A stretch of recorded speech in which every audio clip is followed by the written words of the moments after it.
friends, we are going to read one last Hanukkah book. Even though Hanukkah ended last night, we are going to read something called the 9th night of Hanukkah to end our week together. So let's take a look at this book. It's about a family that just moved and they're having trouble finding all of their supplies to celebrate Hanukkah. On the first night of Hanukkah, Mom couldn't find the menorah. Special delivery, said Dad, arriving with the pizza. Max and Rachel looked at each other. No menorah?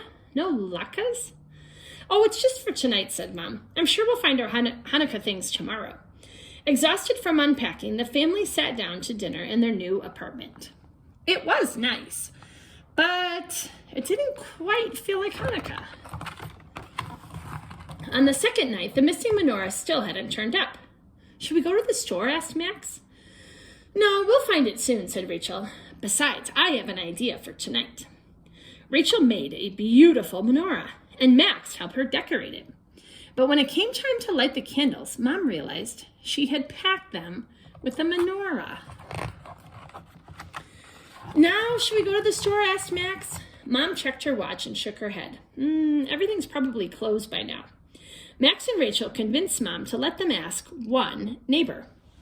They knocked on 2C, right next door, and explained the situation to Mrs. Mendez. Would these work, she asked. Maybe, said Rachel.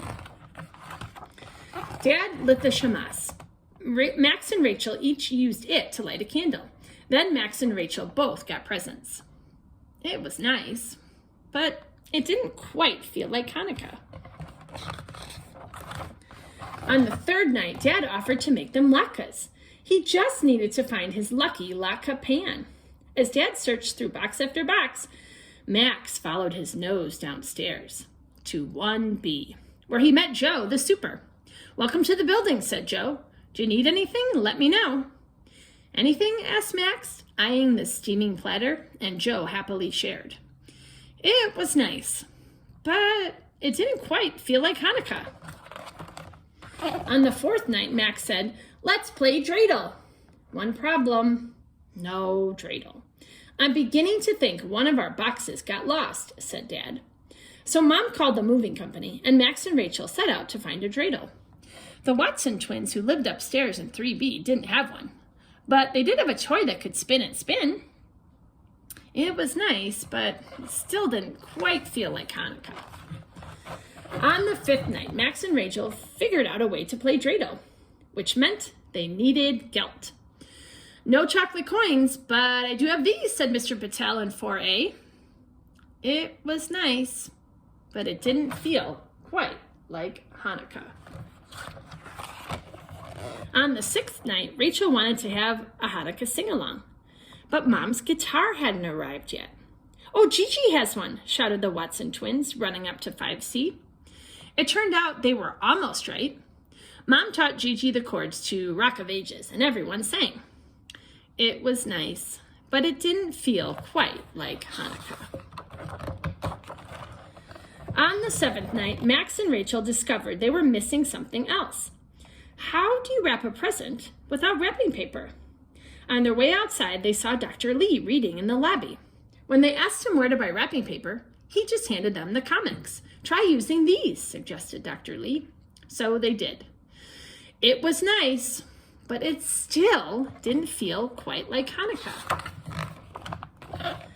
On the eighth night, Max realized what their Hanukkah needed. Jelly donuts. It took knocking on several doors, but finally Max got his jelly from the twins' mom in 3B. Just not quite in donut form. That was nice, said Rachel as they walked downstairs. Max took a big bite and finished her thought.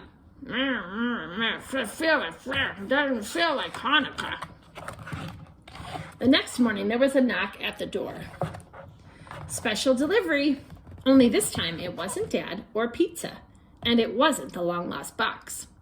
Let's have a Hanukkah sing-along tonight, suggested Mom. Last night was the 8th night, Rachel reminded her. It won't be Hanukkah anymore. Well, maybe it should be, said Max, pointing. 9 candles, 9 nights. Rachel's eyes lit up. She whispered to Max. Max whispered back, and together they developed a plan. With a box of candles and a box of crayons, they set it into motion. That evening, Max and Rachel waited and waited.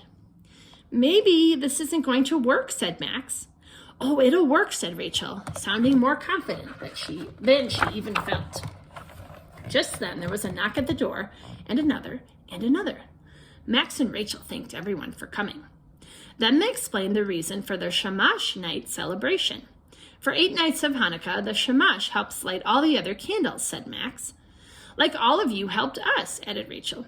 "So we wanted to say thanks to the Shamash and to you." Just then, a voice called out from the back of the line of guests, "Special delivery!" "The missing box," said Mom. "Now that's what I call a miracle," said Dad. In the box, Max and Rachel found their family menorah, Hanukkah candles, Dad's lucky latke pan, dreidels and gelt, wrapping paper, and Aunt Edith's recipe for jelly donuts.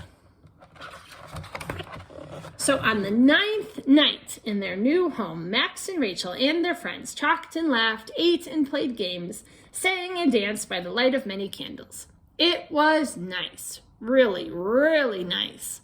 And best of all, it felt exactly like Hanukkah. The end. All right, friends. So finally, they got to celebrate everything on the last night, on the 9th night. And I'm wondering maybe today, now that Hanukkah is done, if you could tell me what was your favorite thing this year about Hanukkah. What was the most fun thing you did with your family, or something that you'll really always remember about Hanukkah this year? All right, friends, we'll see you after winter break. Bye.